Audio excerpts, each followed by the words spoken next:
Voilà, mesdames, mesdemoiselles, messieurs, bonjour, oui, voilà. Je vous souhaite un agréable mercredi, une merveilleuse fin de soirée à vous, en ce mercredi. Voilà, juste un petit mot, je vous dis juste un petit mot aujourd'hui, sous le signe de la liberté d'expression. Voilà, je suis un être humain, je vis en France, je suis français, voilà, et puis j'ai un mot à dire, donc, vu qu'il y a la liberté d'expression, je vais me le permettre. Voilà.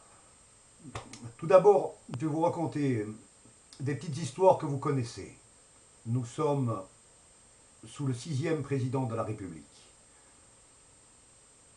Si on part de la guerre de 40. Voilà. De la guerre de 40, il y a eu M. Charles de Gaulle qui est arrivé, qui a gouverné notre pays, la France, de Gaulle, la bonne Gaulle.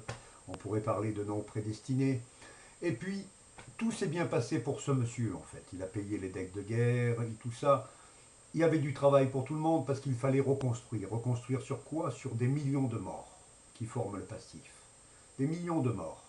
Les ouvriers, eux, avaient obtenu la première semaine de congé payé sous quoi? Sous le feu des balles, comme en Angleterre d'ailleurs. Voilà. Donc, faut-il passer toujours dans la violence extrême, dans la mort des gens, dans la destruction, pour pouvoir à nouveau reconstruire et vivre décemment?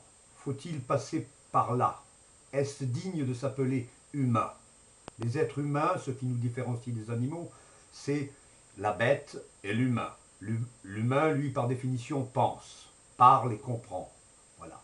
Donc, la politique de l'homme, pour moi, pour mon avis personnel, n'est plus bonne. Voilà. Après M. Charles de Gaulle, il est arrivé M. Pompidou, on pourrait parler de noms prédestinés aussi. Le magot de l'État a fondu. Il est arrivé après M. Valéry Giscard d'Estaing. Il nous a reçus au coin du feu avec Madame. Très gentil, mais les rois étaient de retour. C'était carrément le roi est revenu. Après M. Mitterrand, tout le monde était content, il y avait la gauche. Mais il a fait une politique de droite pendant les deux septennats, et on pourrait parler aussi de noms prédestinés, Mitterrand. Voilà. Il a fait ce qu'il a pu, mais c'était une politique de droite. À ce jour, il nous est arrivé aussi, monsieur, pour ne pas l'oublier, monsieur Jacques Chirac. Comme le disait l'humoriste monsieur Coluche, qui nourrit, entre guillemets, toute la France, pauvre, depuis plus de 20 ans. Un comique nourrit la France. Il y a de quoi se taper la tête contre les murs, quoi. Enfin, Monsieur Chirac a repris la politique de Monsieur Mitterrand et n'a rien fait. Comme le disait Monsieur Coluche, Monsieur Chirac, il veut faire coucou panier à l'Élysée. C'est un brave monsieur. Je reprends les termes de Monsieur Coluche. C'est tout. Voilà. À ce jour, il est arrivé Monsieur Sarkozy. Monsieur Sarkozy, il y a 5 ans, il est arrivé avec plein de ressources, plein de force. On y croyait, on disait, ce monsieur, il fait des choses que personne n'a osé faire. Et on comprend à ce jour pourquoi personne n'a osé. Nos énarques, les anciens, ne l'ont pas fait parce qu'ils en connaissaient les conséquences. C'est tout. C'est pour ça qu'ils ne l'ont pas fait. Voilà. Ce monsieur n'est pas à blâmer, c'est la politique qui n'est pas bonne. La politique de l'homme, la politique mondiale, vous voyez. On a pris pendant des années modèle sur les États-Unis. Les États-Unis, ce n'est pas un bon modèle. Les États-Unis, il y a à ce jour l'extrêmement riche et l'extrêmement pauvre. Le juste milieu n'existe pas là-bas. Soit tu meurs, soit tu marches. Donc ce n'est pas bon. La politique de l'homme n'est pas bonne. On sait que Nicolas Hulot n'est pas un fantôme. On sait que Arum Taziev non plus. On sait que la couche d'ozone, ça existe. C'est un fait réel. Ça menace notre maison à toutes et à tous. Notre maison, la Terre.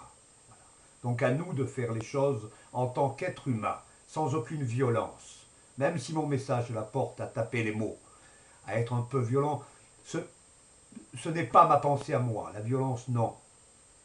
Pas de violence. Il ne faut pas détruire tout pour tout recommencer et jouir de la vie. Ce n'est pas digne de s'appeler être humain. Ceci. Donc en ce jour, je me suis servi de la liberté d'expression. Je n'ai sorti aucun gros mot. Je n'en veux à aucun homme politique. Mais on nous propose à ce jour l'eau chaude, l'eau froide ou le gaz. Pas plus. Donc, réfléchissez de quoi avez-vous besoin réellement?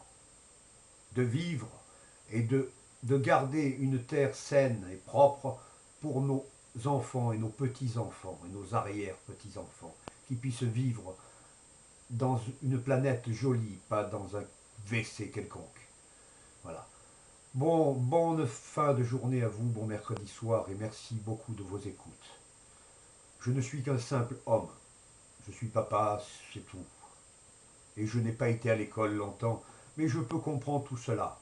Ce n'est pas de la démagogie en n'importe quel sens du terme, quoi. Bisous à vous